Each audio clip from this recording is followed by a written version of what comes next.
Can you actually believe I've been painting Warhammer for 6 months? It feels like just yesterday I got that Infernus Marine paint set and I built my first ever Space Marine and uploaded my first video, and here we are 6 months later with just a massive mountain of plastic. Some people in comments have actually mentioned they'd like to see an overall progress video and sort of looking at all the models I've done from my earlier stuff to my newer stuff and just see the progress I've made. And I thought, that is a genius idea. So let's do that. So behind me, I've got all of the models I've ever painted. Look how many there are. I can't actually believe in the last 6 months I've done all of this. Sometimes I feel like I'm being really slow because I only put out like a video a week, or I don't really do a lot at once. But now that that's all on the table, like, wow, there is a lot. So I thought it'd be fun just to review all the models we've done, go through some of the ones that stood out to me, some of the ones I really liked or disliked, ones that taught me a lot. Don't worry, we're not going to go through every single model I've ever done. We're not going to break it down to that meticulous model by model basis, because that'd be way too much. But we'll do an overall journey, talk about the boxes, talk about specific models that really stood out to me as like, oh, that was really good, or that was a bit rubbish, or things that I learned a lot from, and just the overall journey with the hobby over the last 6 months, and some of my highs and some of my lows. But if you do come to these videos just for painting, and you're like, oh, I don't want to see you talk for 20 minutes, I want to watch you paint some models, there will be a little video up here playing just while we talk about stuff of me painting a Black Templar Intercessor, just because I've got some lying around and I thought it'd be fun to include a little bit of painting. So let's clear this desk off, try and organise them into sort of a timeline, and start going through some models. And here they are, all lined up in a uniform order, everything from the Tyranids to the Marshal to the Space Wolves, and even this little Chaos Terminator we did. I guess we can give a quick overview from each set, and then sort of maybe top 3, bottom 3, and some of my favourite things I've learned and some of the things I've hated. But here it is, the first ever set I did, the Infernus Marines. They're so much better than I thought they were going to be, you know. Like when I was collecting these up, I was like, oh, now that I've got like a better understanding of what's good in Warhammer and what painted models look like, these are going to be terrible, aren't they? But in retrospect, they're not horrendous. Like the first one is pretty bad. He's caped in Agrax Earthshade, but that's not his fault. I didn't know what I was doing with it, and so I thought you put it over the whole model. But he's not horrendous. Like, your shoulders are a little bit messy. On a whole, like, these models aren't too bad. They're kind of okay for my first ever ones, you know? It is quite funny though, because this guy wasn't even primed. I don't think I'd even watered down any of the paints. I didn't really know you were meant to, so it's kind of funny to see like some of the clumpiness and some of the patchy areas. But you know what, for a first ever kit, these weren't really bad, and it definitely sort of ignited the flame and made me realise, actually, this is something I really, really like and I really enjoy. Although I will say, I don't think the bug was really properly caught, and I wasn't really in too deep until these Terminators. So this is the second box I ever bought. Having 5 big chunky models to play around with and try all sorts of stuff that I found online, this was definitely when the hooks were in, and I was like, I love this. And specifically, I think actually, this was the first one I painted, and this dude, and then I did the 2 fancy coloured ones for different chapters, and then the leader review with the flaming sword. Yeah, this checkered pattern I actually think was one of the first times where like it clicked, and I was like, oh, that was really fun, really cool, and wasn't too difficult, and maybe I can do fun stuff like that. So these were an absolute blast to paint as well. These were definitely where the hooks got locked in, and I felt in deep, and that was it. I knew, I'm done. This is the hobby for me. This was also a great box. I'd also recommend this Terminator box for anyone starting out, just because you get 5 really big, heavily customizable, chunky models you can just test and play around with. Like you can see here, I just painted them all sorts of colours, different schemes, different effects. I tried all sorts of stuff, like the Crux Terminatus, I think on all of them is a little bit different, because yeah, I just tried all sorts of different stuff to kind of learn what I like and try out fun things I saw online. So yeah, these were great for that. Great for playing around, getting my foot in, trying stuff out. I loved them. These were great. And also, I think just before we move on from these, just a comment on everything overall. One thing I like to do, and I think everyone should probably try and do, just one thing new or different or fun or interesting every time. So like you can see I did the checkered pattern here, and this guy just tried a whole other colour in the stripe and the sword. I always like to try something new, something different, and something bold and interesting, like almost every time. Obviously you can't do it every single model, but I definitely think it's something you should always try and strive for, just because it's cool to learn new stuff, try stuff, and if it goes wrong, who cares? It's only a model. It's a bit messy, you can like repaint it or strip it if need be. But yeah, moving on from that, probably one of my favourite looking models I've ever done. Not paint-wise, but the model design. This light hauler, this was so cool, and it was so much fun to try out a mini tank, like a mini vehicle first of all, because I just saw it on the shelf in the store, and it was like £10–15. It was so cheap, and I was like, wow, this is cool, let me try this.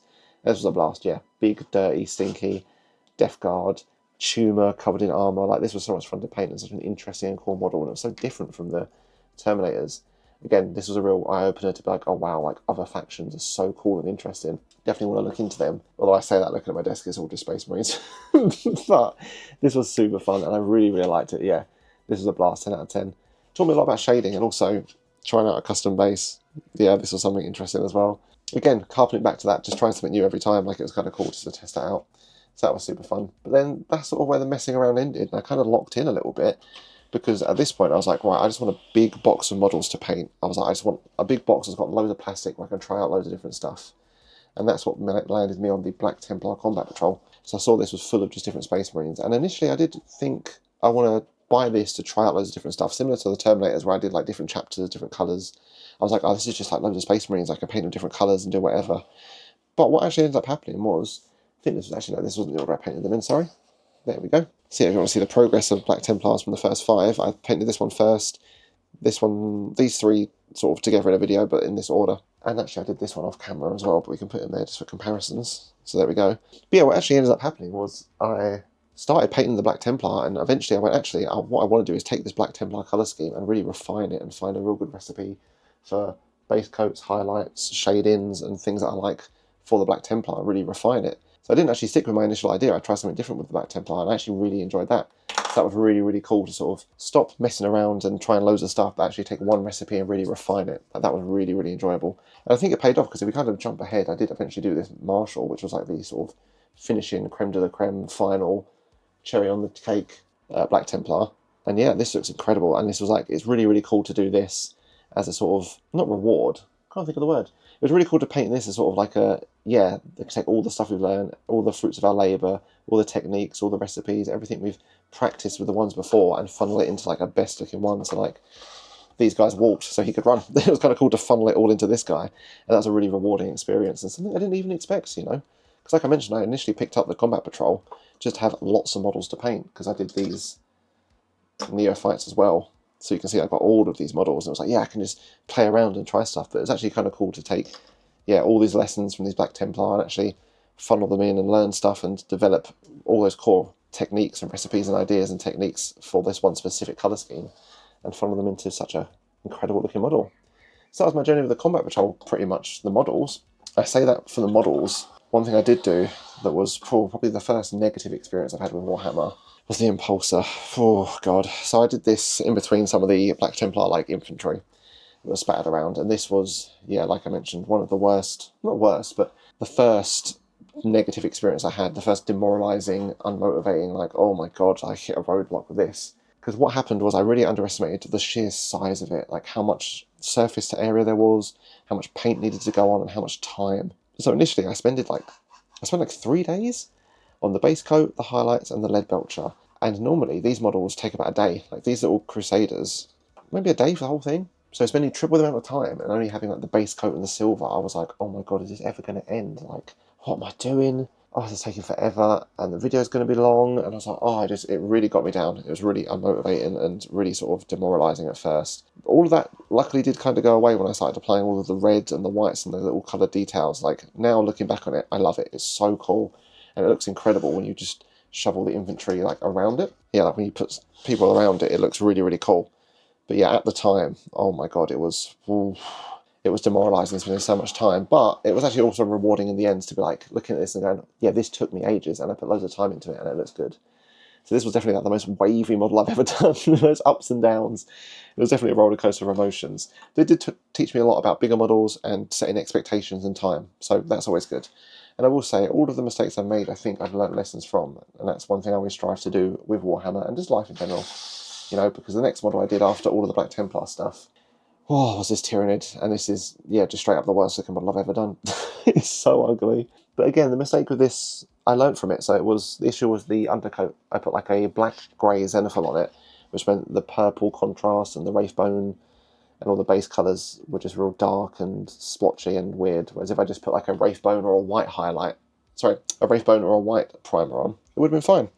So again, made some mistakes with this, but we learned from them. Luckily, this is just a one-off Tyranid I bought for quite cheap off eBay, so even though it's super, super ugly, we can just push him to the back and pretend he doesn't exist, because that was horrendous. So what's quite interesting, actually, is that takes us up to June. Like, all of these Black Templar, Terminators, and the Tyranid takes us up to sort of June, so that's been the past 5 months, which is absolutely insane to think I painted all of these in 5 months. If we bring back the dudes, and then if we go over to this side, and then to think these guys have been about, I guess, when did I start painting the Space Wolves? June 13th was the first upload, so it's been a month, wow, a month and a week pretty much. Yeah, crazy to think that we painted all of that stuff in 5 months, and then in the past 1 month we've just done all of this. Like, the hype train well and truly left the station when it came to this Space Wolves army box. Like, I was so excited for it. I've just been tearing through models. So yeah, we did this guy first, and then we've been trying to experiment with getting like a good Space Wolves recipe, and it's been a real struggle trying to find what colours and shadings work, because the Black Templars kind of lured me into some bad practices with only using black, because I didn't know how to use greys and yellows and reds. But it's been an interesting journey, and I've really, really enjoyed this stuff. So we painted a whole bunch of infantry. These were a blast. They've all been really, really fun. This guy, I mean, I say really fun. It's actually been a bit of a struggle trying to get the colours, like I mentioned. So they've been a bit, not as fun as exciting as the Black Templar, but they have been good. And then these things. I mean, this is definitely the worst experience I've ever had with Warhammer. Like, just straight up, like trying to paint 9 models in 8 hours, rushing through them. They're all like messy and missing parts. That's like I say, as long as you learn from the mistakes, it's fine. And I definitely learned that rushing through and being too fast is not for me. Like, I don't like it. And it was a horrible experience. But at least we've learned from it, and we know what definitely we should never ever do. But that's pretty much all the Space Wolves. I did this other head taker and this Fenrisian Morph as well. These were quite fun. These were interesting to do, like big chunky models. But these are still kind of in the learning phase as well. Like, I'm not massively happy with this head taker because it's a bit bright and a bit patchy, because he was kind of stuck in the sort of limbo of I don't know how to do Space Wolves yet. Whereas this pack leader is great. I absolutely love him. He's definitely this is definitely the first Space Wolf I've done where I'm like, this is a base coat, a recipe I really, really like, I'm really happy with.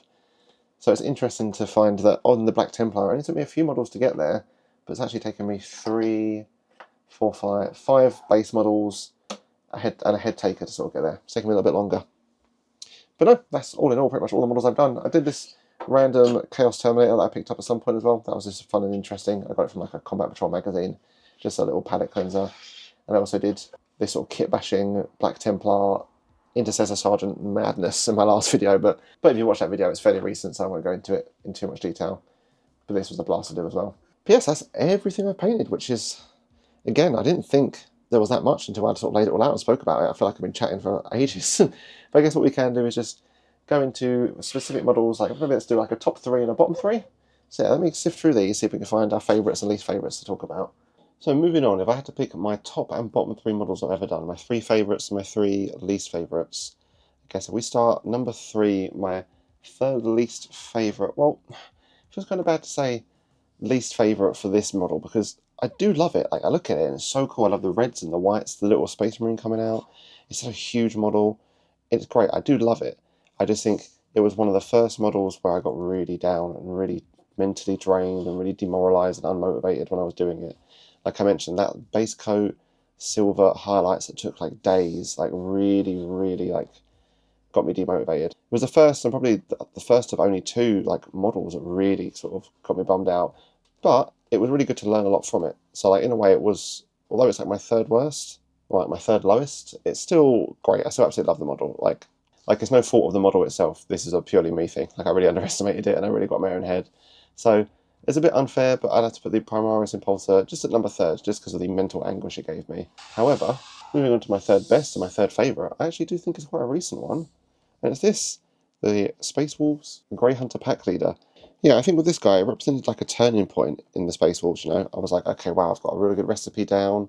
That's really good. I like the way it turns out. But also, he came right after the 9 blood claws in one sitting, which was just a horrendous like situation. I absolutely hated it, and I felt really down afterwards, which might be a spoiler for my most hated models, but I mean, if you've watched my videos, you know.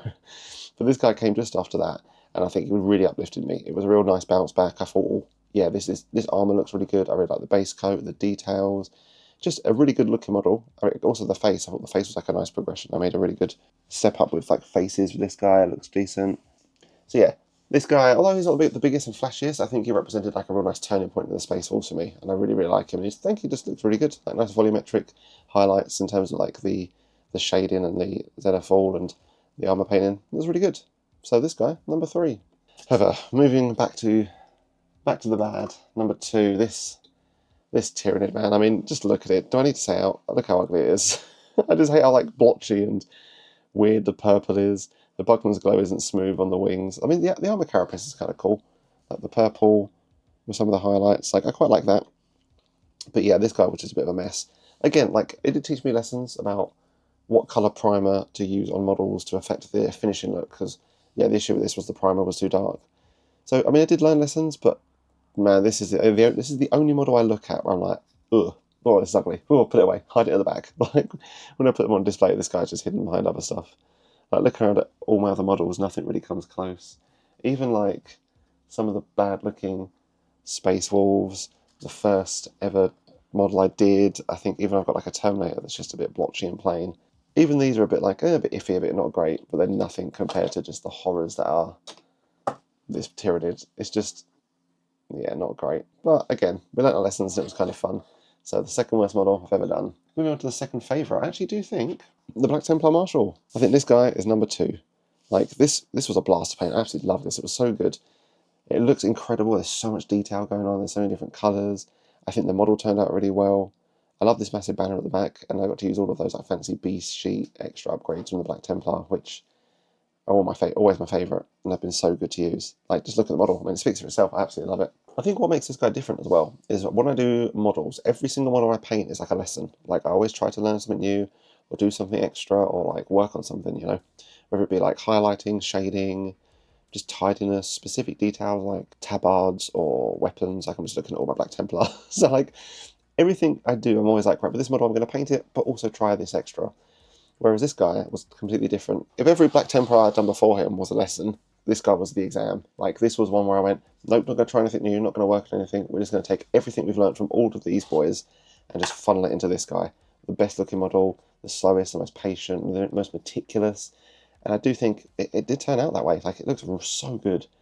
It helps that the model itself is super detailed and great, but overall, it just looks like a great model. I absolutely love it. Second favourite. Yeah, and then, I mean, if you've watched the channel, it's no question as to what the worst one was. It's not even one specific model, it's kind of cheating, but it was these Blood Claws. Just, oh my god. I could talk about how bad this experience was forever. Like, just trying to paint all nine of them in 8 hours was just horrendous. Like, they're not horrendously looking, some of them. Like, some of them are kind of okay, some parts are alright. Like, I think the shoulders are good. And I guess I learned something there, like doing loads and loads of shoulders helped me with some freehand. But overall, just the rushing, the messiness, the time constraints, like, it just stripped everything I loved about Warhammer away and just, made it a miserable experience. To the point where, yeah, like, these are on my shelf and I look at them, I'm like, ugh, God, what did I do? Before this, everything about Warhammer was positive. Like, I loved every model, everything was great. I had no real bad sessions or models or experiences, but this was just, it killed me. Like, one of the reasons why this pack leader is like my third most favourite model is because he came after this and got me out of the rut that these Blood Claws put me in. It just burnt me out. Like, I couldn't paint after them. Like, honestly, I put them down, I edited the video, and then I didn't even paint for like a week. So yeah, these were just the worst experience ever. Like, oh, it's this bad. I mean, in a way, I'm kind of excited to come back to them in the future as and fix them, because that'd be a cool, fun video. But like, I might even just strip them all. I don't know. Like I said, these are such a negative experience. I just push them to the back, and I'm like, I'll deal with that later. And that leads us nicely into number 1, my favourite model I've ever done. And it is a bit of a funny one, but it's this Fenrisian Wolf. Like, the model itself isn't much to look at. It's quite a simple model. The paint jobs, whatever. And if you didn't know the story behind it, you just look at it and be like, it's a weird looking wolf. What? Why do you love it so much? But if you do know, I painted this after my dog Mabel, so I wonder if I can find a picture of her on the tablet. Yeah, there she is, in the background there on the tablet. So I decided to paint this Fenrisian Wolf after my little dog Mabel. Trying to match all of her little markings. Like, there's a black patch she's got like a black strip on her tail, the little white face. And I didn't actually realise it at the time, but every time I look at it, it just fills me with joy, man. I love it. It's such a cool little project. So personal, so fun. And yeah, every time I look at it, I see Mabel. It's weird because I look at some of the other models I've done, like, let's just grab some random dudes. Like, I do love this Terminator. He's like a real personal favourite. This like Primaris Crusader is really cool. And like, I look at these other models and I'm like, yeah, they're great. They're painted quite well. They're really cool sculpted models. They're fun and they're great. But it's not Mabel, is it? It's not my little dog. And I just, yeah, every time it just puts a smile on my face every time I see it. Because I see all the little patterns, like the black ears, the black on the body, the little white mouth. It's just, yeah, to me, it's cheating because it's like not like, oh, this is like the best model Games Workshop have done with the best paint job. It's just like, it's just a personal fun project, and I absolutely love it. It's a 10 out of 10. Honorable mention. Last week I did this Intercessor Sergeant kit bash thing where I just piled all sorts of like stuff onto him. Like, I just glued everything I could find onto him. I made him this big over the top. I do think this is one of my favourite models ever because, similar to Mabel, it's like really unique. This is like, actually, what am I doing? There we go, that's better. So yeah, similar to Mabel, It's very unique, you know, it's just like, I want to say one of a kind, because, you know, all these random bits I put on myself of my own fruition and creation. And the only reason why I didn't include it in this list is because recency bias. I think because I did it literally 3 or 4 days ago from recording this, it's like in front of my mind, like, oh, I love it, it's the best. But I will say, definitely honourable mention for this guy. I love him so much. I really enjoyed the kit bashing. This was really fun. Probably the most creative model I've ever done. But there, even though my desk is an absolute state, that's all the models I've ever done. All spread out. Oh, there's so many of them, isn't there? I don't know if there's any others I want to stand out and point. I guess we can go through actually some of the progressions between the Space Wolves and the Black Templar, just because they're one of the only models where I've painted like a whole group of them. Because most of the other stuff is just like a random Chaos Terminator or like some random different coloured Terminators. So I guess if we line up the Black Templar first. So here are all the Black Templar I've painted all lined up. Well, almost all of them. There's 2 neophytes I couldn't fit on, and obviously the Impulsor that's over there somewhere. But I guess if we could just do a little quick run through. So we started off with the Sword Brother.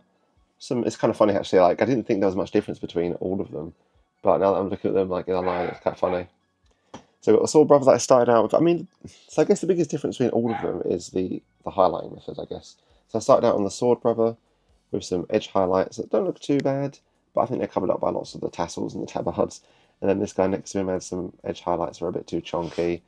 And I think I tried some dry brushing on this dude with the sword and the gun at the side, but it wasn't like heavy enough. It was too light, so it didn't really turn up. Then I tried on this dude in the middle, no highlights, just looks flat.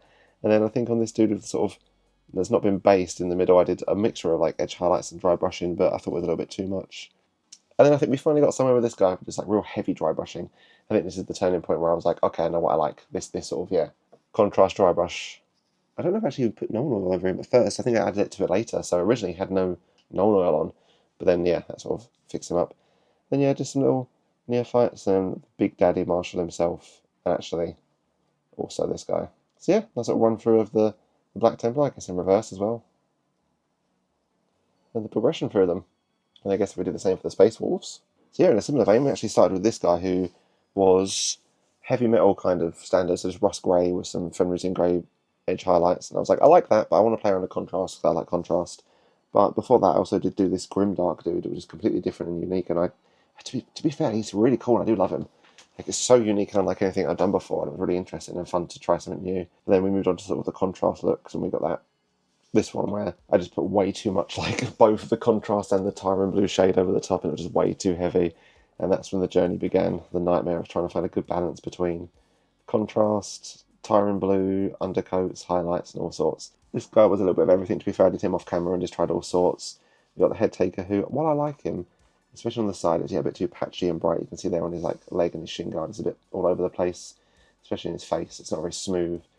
But we did start to get somewhere with this dude. We did off camera, kind of a bit smoother. Again, this was similar. I tried all sorts of stuff on him. It's funny because with the Black Templar, I feel like it was kind of like a straight line upwards. We kind of got a little bit better and better and better, and every model was like we were improving slightly. Whereas these are just like up, down, up, down, up, down, left, right. Like there's no straight line cohesion of like progression. It's kind of trying all over the place. Like these two that I did off camera were there's like experimental models where I was trying all sorts of stuff on loads of different sections and different schemes to try and find what I like. But one of the reasons why this Grey Hunter Pack Leader was our third most favourite model we've ever done is because that's where the breakthrough came.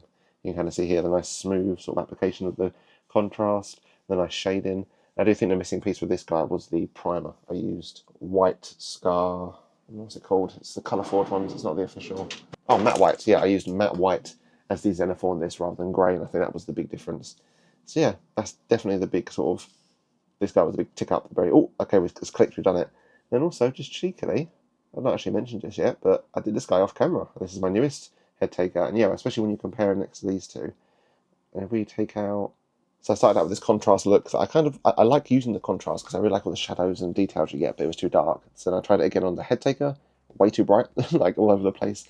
And then like Goldilocks myself, just right on this one here, a real nice middle ground that transitioned nicely into this head taker as well, which I absolutely love. I think it's so cool. So yeah, a nice sort of progression with the Space Wolves. It wasn't as like linear and like going upwards slowly as the Black Templar. Was very much all over the place, but it's finally clicked, and I'm really happy with them. There we have it, all the models I've painted over the last 6 months, and just, wow, again, I've said it before and I'll say it again, I can't believe how many there are. Like, I was looking at them and I was like, oh, it'd be cool to do a quick summary, but then once I laid them all out and I was like filming them all, I was like, It's so much. Oh my god, like I think it's because I do like one video a week, quite slow with it, and I just keep going and going at like a steady pace. So I don't realise actually how much I've done. I think doing these videos has really helped me kind of pace myself. I think if I hadn't had these and it was just me in my office just like going at it whenever I want, I do think I would have maybe burnt out a little bit or like torn through boxes and maybe rushed it and not learned as much. So I do actually think these videos have paced me out quite well and been really good. But I guess just to go over how the last 6 months have been and how I found it, yeah, like I knew I'd like Warhammer. I've always like teetered with the idea of it and been like, oh, maybe I like it, we'll see. But I had no idea I'd like it this much. Oh my god, it's so good. And for reasons I didn't think. Like I didn't realize how deep the hobby goes in terms of the amount of different paints there are, different brushes, different techniques. There's just so much to the hobby and it's so deep. I didn't actually realize because at surface level I was just like, oh, I like the idea of having a little mini and painting them and having like a relaxing, cool, small hobby. But there is nothing small about this. It's huge. I just even now, like 6 months in, and I think in my last video, someone like left a comment that was like, "Oh, this model kind of looks like this thing. You could use it as a proxy," and I was like, "I have no idea what that model is. I have to go Google it." And like, it's just that's it. The fact I'm 6 months in, and there's still like whole swaths of areas of the hobby I've never even heard of, I don't know about, and I'm still learning is a double-edged sword. Because I think one thing, not negatives about the hobby, but things that sort of caught me off guard. I guess not negative, but I think barriers and sort of things to get over and hills to climb with the hobby have been how deep and overwhelming it is. Like on one side, I love it. Like I mentioned, it's one of my favorite things. It's so cool, but it is so intimidating sometimes because I feel like, oh, I'm making progress, I'm getting a little bit better, and I find out about this whole section of like painting techniques that I've just not even thought about or touched, and I'm like, oh my god, I've got so much to learn. But it's like a double-edged sword because on the one hand, I absolutely love that. It's so cool. I feel like I could keep at this hobby for like years to come and still be like, still more to learn, which is good. But sometimes I feel a bit overwhelmed and a bit like, oh my god, what do I do? I'm not that good. But again, like I enjoy it, and it does keep me going. I think it's more heavily towards I like this and I don't like it, but it's kind of a little bit of a barrier to entry. And in a similar vein, everyone says it. The hobby is quite expensive. I think it's good value for money. I think there's a difference between the two. I think it is very expensive to spend like £80 on like a combat patrol, maybe 10 or so paints, which is like £20, £30, and then some paintbrushes and some primer, and it all racks up. So, but I do think it is quite good value for money because the amount of time I've got out of all of these models is unbelievable. Like that combat patrol, I've still got one or two little models left. I've definitely got. I'm just trying to think. It's like each model was like an hour or two. The Impulsor was like 6. Yeah, I do think I've gotten a good huge chunk of time. I do think the time for money value is quite good, and also I have the models. So if I ever want to play the game, I just can. I can understand if you don't like the painting and building, then it is like okay, it's really expensive and it's maybe not good value for money sometimes. Like if you just want to play the game, it's a bit. But for me, I love the painting and the building. I don't even play the game, and maybe one day I will. But at the minute, I just love that relaxing, just sitting down, kind of putting some creativity into like a model and just painting and learning. I love that. So, well, again, I think it's a double-edged sword. I think it is quite an expensive hobby, but it's also I do think it's quite good value for money in terms of the amount of time you get out of a model. I guess if I had to find some negatives in the hobby or like things I'm a bit like iffy on, it's those two, like the cost and the barrier to entry maybe, because yeah, there's just so much. Like because when I started a hobby blind. I just picked up that box and I wanted to be like, oh, let's see how I do, just going in completely blind, no tutorials, no nothing. And I do think maybe I would have benefited a bit more if I just did some research, took my time and learned some of the basics, because then maybe would have got a little bit like further quicker. But it was quite fun to do it like that. I don't think if I went back in time and started again, I'd do anything different. Maybe I did the first couple models quite blind, that first box. I didn't really look into too much. So I think maybe I would have spent a day or two just really researching different techniques, different tutorials, maybe the basics, just to kind of get a foot in first. I wouldn't maybe go in as blind. But overall, I don't think I would have done anything different. If I had to give a new starter some advice, as someone who's also kind of in that same beginner stage, I think buying some brushes was definitely the biggest step up for me. Like this size 00 brush was like the biggest game changer for me. Like of all the things I've brought, I think this was the biggest like instant, oh my god, what the hell? Like doing small details like eyes, edge highlights, little gems, stuff like that. Like a really small size 00 brush was absolute game changer. I don't know what else to in terms of buying. Some Larnium Medium actually was really, really good. I was watering down the paints of water for a while, and that was good. But the Larnium Medium was definitely like a big step up as well. I feel like they got a better consistency with like the filling of the paints. That was good. But yeah, I think those two are like the main things. I'm like, out of the obvious, like everyone says, like get primer, get a palette, like maybe a wet palette, some good glue, some good clippers, all the basics. But I think beyond that, yeah, those are things that really stepped up my game a lot in terms of what to buy. Yeah, I guess the only other piece of advice I'd give is just when it comes to trying stuff, just don't be afraid. Just do it. You know, like if there's something that looks cool, a cool little technique, a cool little pattern, a little like color, or like the best example for me was these two Terminators, I think. Yeah, so like the little pattern on his hand, the flaming sword. Just if you see cool stuff like this, just try it. You know, like the worst thing that will happen is it look a bit pants. Then you can either just go over it, strip the model and start again, or you can work it in a way that it looks like it matches. Like with this checker pattern, luckily it came out kind of okay, but if it was going to be a bit sketchy, I would have just gone over it and kind of made it in like a damaged kind of look or a worn or whatever. Like what I'm trying to get at the end of the day is if you try something and it doesn't look that good, it's not that deep really, is it? It's just a little painting model. It's okay. Like it's not going to look that bad. Like again, like I tried. If you look at my Space Wolves, I've got like the grim dark version, the really dark contrast guy. I've got so many different. Like they all look a bit mismatchy, and it's fine. But don't be afraid to try new things. I think that's the best way to learn is just to see something you like, maybe watch a tutorial and just like maybe just try it because you've got to start somewhere, right? Like you're not gonna like with those swords and those checkered patterns. I can keep at them and then eventually they'll get better. Like the first time you do them, they're not going to be perfect, and you've got to start somewhere. So I think if I had to give any one piece of advice, don't be afraid to try new stuff. Just if you think it looks cool, just do it. Give it a go. I think that's what I've enjoyed the most about the hobby is finding cool new stuff. Like I said, like those patterns. I tried with the Black Hauler. I tried like this weird clay basing idea thing I had. Like, yeah, it looks a bit weird and overlapping. There's some issues, but like I learned a lot from it, and it was fun. I look at it, and it's quite cool. I don't know if there's anything else off the top of my head that's like all brand spanking new. Oh, the Black Templar, they're all back there though. I tried some cool basing stuff with those as well. But yeah, if you have a cool idea or see something cool, just do it. Don't be afraid, basically. The worst thing that happen is you'll have a model that looks a little bit pants maybe, and you can just go over it, update it, or strip it. As long as you learn from it, that's all that matters, right? Like even if you mess it up, you learn, okay, I messed up because of this or this or this, and in the future I know not to do that. It's a lesson. It's not a mistake. It's all good. One thing I absolutely love is hearing that other people have brought similar boxes or tried similar paint schemes or just hearing I've like influenced people to try new things or try new schemes or buy boxes. It's amazing. It's so weird because like I'm not used to making content or anything, and I'm used to watching all these videos and seeing other people and being like, oh, that Duncan Rose video looks cool, let me try that. So knowing that people are getting that from my videos it makes me happy and really cool, but it's still a bit weird for me. It's strange, but I love it either way. So if you've tried anything that I've done, or you've liked anything I've done, or bought any kits or anything, just let me know in the comments. I love talking to people about the hobby. It's so good. That's one thing I really, really enjoy is how welcoming the whole community's been and how cool it's been to hear about other people in similar situations when they're like, oh, I've just started out and I bought that box. It's so much fun. It's like, it's cool because I feel like online, I feel like on YouTube, you always see loads of people being like, doing tutorials and really established painters and being like, the upper echelons are like the best of the best. And it's really, really cool to see that and learn from it. But sometimes you forget like, there are loads of people that are just like beginners and starters. And so it's really, really cool to hear from those people as well. Like, I love it. I love talking to everyone in the community and hearing everyone's like stories and where they're at. So keep leaving comments. I really appreciate it. Speaking of comments as well, if you enjoy the videos, drop a like and subscribe. I mean, we just hit like 600 this morning, which is absolutely wild to me. There's 600 people that like subscribe to see my videos. It's crazy, but I really appreciate it. But thank you for watching and see you next time. Bye.